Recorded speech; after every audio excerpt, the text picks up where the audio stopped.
Well, I know you feel there's a media narrative against Arsenal. Look, there is a media. Look at the reaction. I haven't even opened my mouth. Is that an example? There's actually a media narrative, and you are included, Jamie. And I don't mean to disrespect you, but You just have. listen, before I go into a little monologue, I'll ask you, what is the difference? A couple of years ago, you were shaking about Odegaard taking a few pictures of the club legend Stuart McFarlane, who everyone loves and respects, and gave him a memory that he'll never forget. Photographer's a club legend. Yeah, and you He's a legend. And you See, that is a little funny. That being said, there's a man called Albert that used to work for Man United. He was our kit man, and we all see him as a legend. So yeah, I do think people like that can be legends. But there we go. In the studio, and you were shaking, get down the tunnel, like you were absolutely...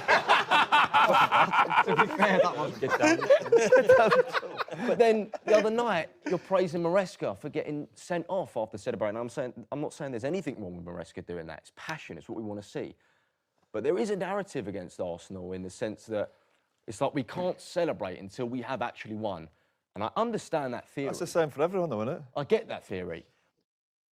I want you to remember what Paul Scholes just said there. That's the same for everybody. You can't celebrate until you win.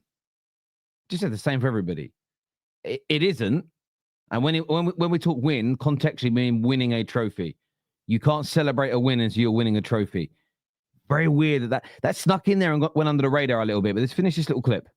But also, then what we meant to do? We meant to just Win. after a Celebrate. last winner against. So let me tell you the Newcastle. difference, right? You're in January. You've beat Liverpool 3-1. The game was over about 15 minutes to go.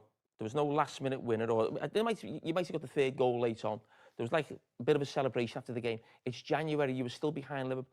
Maresca's reacted to a goal going in that second, in the last kick of the game, in a game where they thought they had no chance. They virtually had kids on the... Not kids, but like sort of, subs, lots of subs on the pitch at the end of the game. That's a natural reaction at the end of a game. We'd all be like a lunatic last-minute winner against the champions, boom. But we're talking like a few minutes after the game's finished and all the cameras out like, whoa, slow down. So it's not a media narrative against Arsenal. That's a last-minute winner. And who won? Right. Okay. So let's break this down. Okay. Let's actually go through this in detail and have a look. Like the show, by the way. Make sure you're subscribing. Please get that bell notification button turned on as well. And let's go back to this. And where do we start? We'll start with these actual claims. Jamie Carragher saying there was no last-minute winner. The game was over with 15 minutes to go. Well, the score finished 3-2, as you can see. And there was a last-minute goal to clinch the game. Trossard scored in the 92nd minute of the game. Trossard put the ball in the back of the net in the 92nd minute of the game. Now, if you notice what Jamie Carragher did, and I'm going to rewind back to it, and I might be slightly ahead of it, but listen to what Jamie said when he gives his rationale and reasoning. And I want to break this down. You're in January. You've beat Liverpool 3-1. The game was over about 15 minutes to go. It wasn't over. Arsenal went 2-1 up in the 67th minute. Go back and watch the game. Go back and look at the statistics. Go back and look at the facts. From that point until the final whistle, Liverpool had 75% of the ball. Now, Arsenal were keeping Liverpool at bay and they were nullifying them and not allowing major chances. But they were still a threat. Go back and watch the game. Don't watch highlights because Sky's highlights will cut it out. Go and watch the game back. The tension in the air was massive. Yes, you're leading 2-1. They needed the win. It was so important to the season at that point, in that moment. It was very close. All the possession then with Liverpool, pinning Arsenal back, Arsenal trying to counter.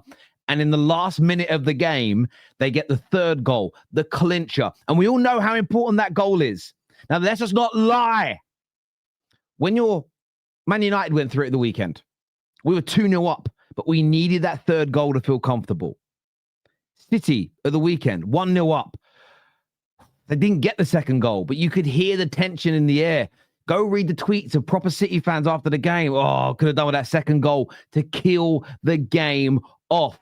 Killing a game off, especially in the last minute when you're under 20 plus, not 15 minutes, from the 67th minute until the final whistle, about 25 minutes of pure pressure from Liverpool. The idea that you shouldn't celebrate that is crazy. There was no last-minute winner, or you might have got the third Lies. goal late on. There was like a bit of It's mad that the overlap allow so many mistruths to be pushed out on their platform. No wonder football fans are becoming indoctrinated to this crap. a celebration after the game. It's January. You were still behind Liverpool. Maresca's reacted. Okay, Sherry said that. See what he did. Whoa! Let's see what he did there. January, you're still behind Liverpool. Let's come and have a look at the old factaroonies. That win took Arsenal within 2 points of Liverpool. It was massive. You're still behind. You were still behind Liverpool. That's being said in the hope that nobody goes and checks the facts or remembers the situation. It took them within 2 points. A loss would have put them 8 points behind the league. It was the proverbial 6-pointer. By the end of the game, there was a possibility of a 6-point swing. They could have been 8 points behind or 2 points behind. That last-minute goal in that high-pressure game kept their season alive. There was a last-minute clincher. Maybe you don't call it a winner, but that insurance policy, that safety net, that goal that took the game away from Liverpool, and it was celebrated. And there was a moment between a club legend. I don't know who the photographer is. I'm not an Arsenal fan. But we all know we have people at our clubs, whether it's receptionists like Kathy at Man United, the kit man Albert. You'll all have these individuals at your club that may not be mainstream, known by the mainstream, but they're legends at your football club. A picture was taken. Carragher reacted to it negatively. And instead, okay, and I get that this question was probably set up. Jamie, we're going to ask you this question so you can give an answer. But the answer in itself is full of holes, and there is very little challenge to it.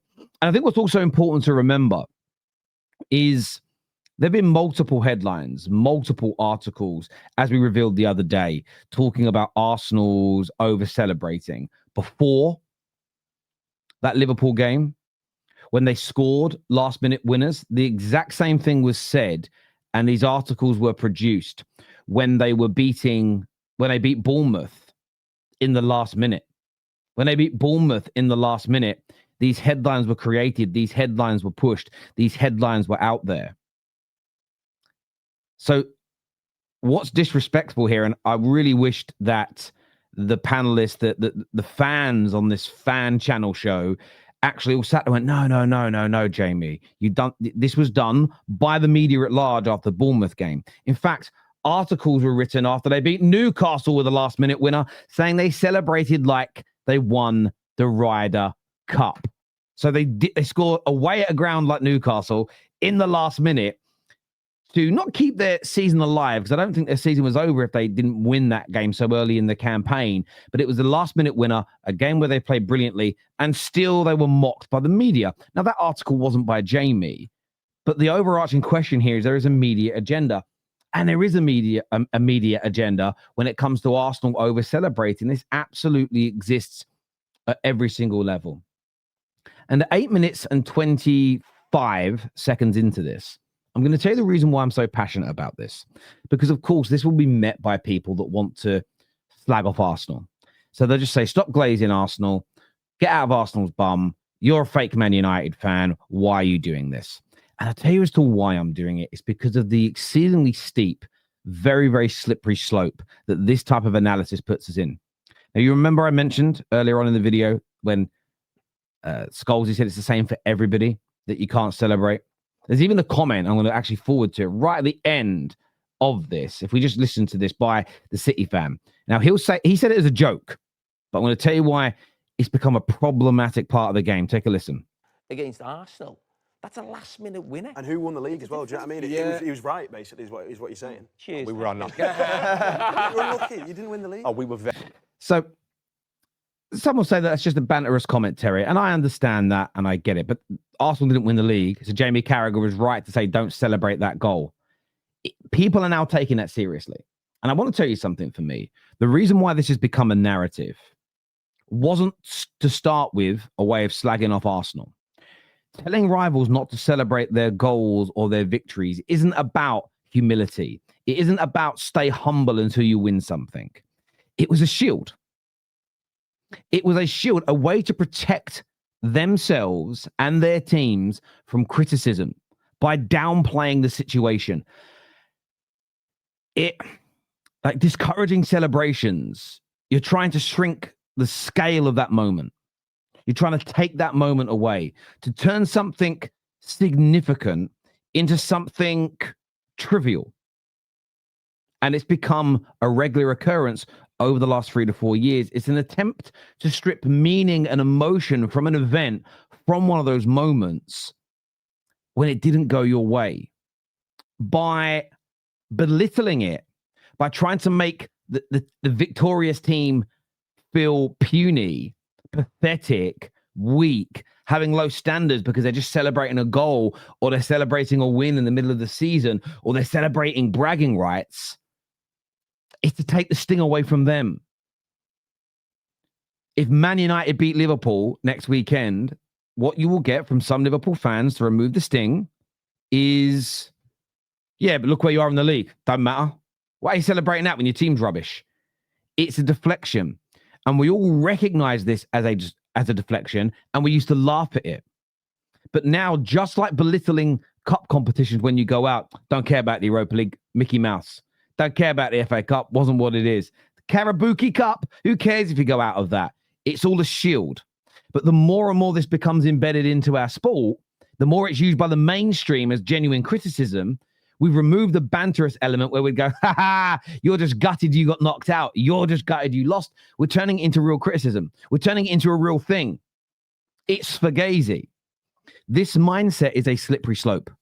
When this attitude spreads, encouraged by rivals, and more importantly, amplified by the mainstream media, it begins to seep into the wider game. And if we keep pushing this idea that passion should be muted, that emotion should be restrained, we risk draining football of the very thing that makes it special in the first place.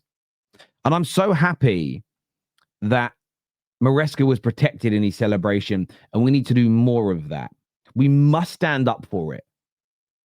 But standing up for it sometimes means you have to drop your tribalism and understand about this disgraceful media narrative towards Arsenal. I'd love to get your views on this, please, people. Hit the like and the share button. But in terms of the show, listen, if you're on the overlap, fair play to you. You know, you do a good thing.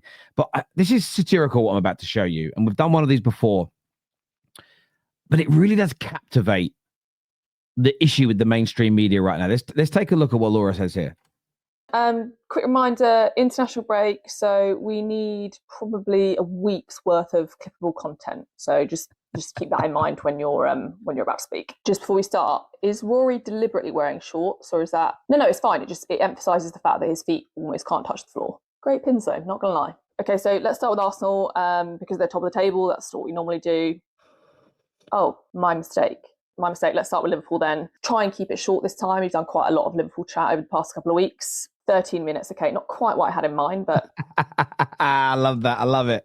Okay, let's go to Arsenal now, shall we? Did Wardrobe pick out this tracksuit? Can we get research on the phone, please? This guy seems vaguely sensible. I specifically asked for bitter, deluded, and hyperbolic. On that subject, Jamie, are you all right to double down on your Maresca view, just like we discussed in production meeting? Don't worry about contradicting yourself. We'll sort that out in post. Okay, so the line we want you to say is Arsenal had the game wrapped up 15 minutes before the final whistle. Not technically true. Trossard scored in the 93rd minute, and until then it was 2-1, which I'm not sure we can say is over. But as ever, let's not let facts get in the way of a nice clip. And See what I mean? And look, I know this is satirical. I know this is a joke. I know this isn't maybe exactly how it went. But it's the fact that this is what I mean by the mainstream, because the overlap isn't fan content. Fans are on it, yes, but it's mainstream media produced. Jamie said what he did. It's put out. The clips go out there. What will happen is it will be what Jamie said will become fact because it's being pushed by such an influential figure, by such a big brand, so well put together. People go, oh, yeah, well, yeah, he said that. Yeah, it was true. And you know, I read something recently. I was reading a paper by a psychologist that our brains actually find it hard, to distinguish between something we've actually done or something that's actually occurred and something that we fantasize or visualize a lot. Your brain can't always tell the difference. So when you get false information pushed out, never addressed, never challenged, people start to challenge their own reality. They go, I didn't remember that, but one of the biggest shows in the world has just made a point. No one's challenged it. They've let it go. They've put clips out. They've doubled down. My memory must be wrong. Your brain creates a new memory. And I just think when it comes to the football discourse, I love what we do. I love what the fan channel community have created. The mainstream media have now got involved, and fans are part of that as well. And it's great. The more the merrier. But we can't start Listen, if I say something that's incorrect, I'll address it. If I sit on a show and say, oh, Arsenal had that game wrapped up with 20 minutes to go. Someone said, no, they didn't, Terry. It was 2-1 until the 90th minute. Liverpool had all the ball. I go, yeah, you know what? You're right. I retract what I said. Let's have a sensible conversation to find common ground. At the end of the day, whether rival fans like it or not, there is a hatred that some of these media outlets have towards Arsenal. Jamie here has been caught lying about Arsenal again to push a narrative. And at the end of the day, he, along with many others, only got annoyed at Arsenal celebrating because they were angry that Arsenal won a game. And do you know what? This is the irony in the content element of this. It actually makes better content for you just to admit you were angry at Arsenal. So you lashed out. Everybody understands that. What we don't get is why you're doubling down on a lie. Anyway, people, hit the like button. Make sure you subscribe. And we want to see more celebrations like Chelsea and Maresca did at the end of games. We want to see more moments like Odegaard and his photographer. This is an important part of the game. And you know what we've got to stop doing, people? We've got to stop killing the game. Take care. Goodbye. God bless. I'll see you soon. Peace.